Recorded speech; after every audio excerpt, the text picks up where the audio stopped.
Lietuvoje žmonių gyvenimą gali apkartinti ne tik valdžios sprendimai ar ketinimai, bet ir tokie žvėreliai kaip bebrai.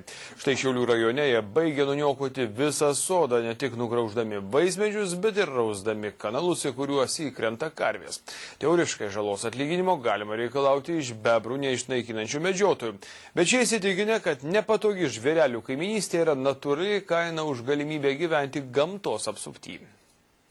Šiaulių rajone netoli Gilvyčių prie vaizdingo tvenkinio gyvenantys žmonės sako, kad bebrai sodyboje tvarkosi lik savo namuose.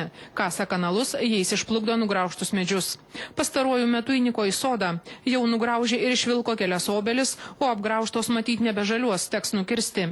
Bebrai iškasinėjo ir tvenkinio pakrantę. Medieną išplukdyti pridarė kanalų, užtvenkė, kur jiems reikėjo. Žmogus sako, bebrų kaiminystė gal ir patiktų, jeigu šie nepridarytų tiek nuostolių.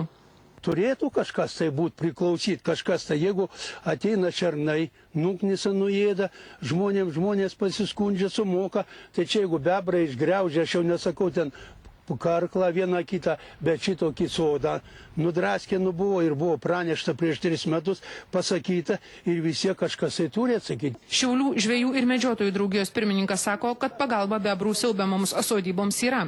Pirmiausia, jo savininkas turi parašyti skundą vietos medžiotojų būreliui. Jeigu jų daroma žala yra akivaizdi, tai tokiu atveju reiktų kreiptis į medžiotojų būrelį ar klubą, kas medžioja toje vietoje, kad šitą skaičių sureguliuotų.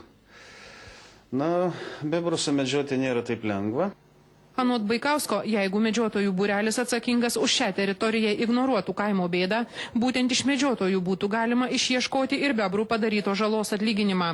Specialistas patikslina, kad tai tik teorija ir vargu, ar už bebrų nugraužtas obelis medžiotojai sumokės. Esą reikia įvertinti ir vietovės specifiką. Gyvenant miške prie tvenkinio tenka iškesti ir gyvūnų išdaigas.